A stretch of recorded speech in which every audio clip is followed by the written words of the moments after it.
the Detroit Lions are for real. Honestly, what about them, other than the fact that they're just the Lions, gives you an indication that they're not for real? Because the end of last season, you have to take that into account, the way that they finished up.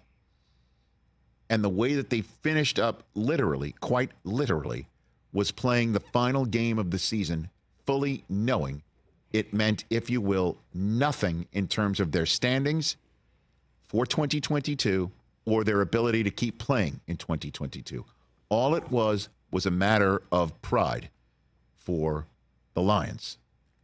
I'm turning a phrase there as well. But yes, that means a ton that they would spit their last 2022 breath, to use a Wrath of Khan phrase, in the direction of the Packers and Aaron Rodgers, and have Rodgers stroll off with Randall Cobb as teammates for Green Bay for the final time. They did that.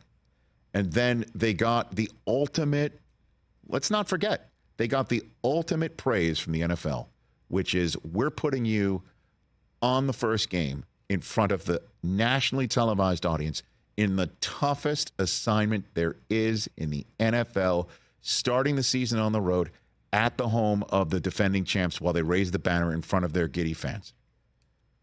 And I understand Chris Jones was out, and I understand Travis Kelce was out, but they did what they needed to do, which is win the assignment. And then since then, with the exception of, again, they can't get past the Seahawks, this team. Yeah, that was a weird game. It's so funny too. You mentioned the Niners and the Chiefs. If the Lions team was wearing red, we'd probably think of them differently. No, question. Strip the names, strip the logos. We'd look at them as a powerhouse. In the same way that you would feel the same way about name any other baseball team if they're not in the Northeast. Name any college football team if they're not in the Southeast. You know? If, say, University of Washington played in the SEC instead of the Pac-12, perfect example, right? You can't say if the Philadelphia Phillies played somewhere other than Philadelphia because that's part of the Northeast. Right. Hell yeah, you're right about that. The quarterback play, the defense, the coach, the playmakers on offense. Yep. And again, just because, Jamison Williams is not a top 50 fantasy wide receiver, Amon-Ra St. Brown, I was talking about him, top 10. A lot of folks don't draft him in fantasy. Jared Goff might even still be available in your fantasy league. David Montgomery was a cast-off from the Bears, and clearly that's a downgrade because Jamal Williams, who apparently does appear to be returning from action tonight for the Saints this evening, he's gone. And they've done this without Jahmyr Gibbs. That kid has not done hardly a thing. Nothing. And he is a matchup problem if he's healthy. Guarantee you. Facts. They got a tough assignment with the Ravens this week.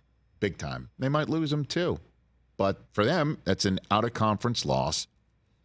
It's one of the best losses you can have. It's an out-of-conference loss. That's what I'm saying. Like, what about them does not appear to be real? Other than the fact that they're the Lions. That's it. Catch the Rich Eisen Show every single day on the Roku channel, 12 to 3 Eastern, for free.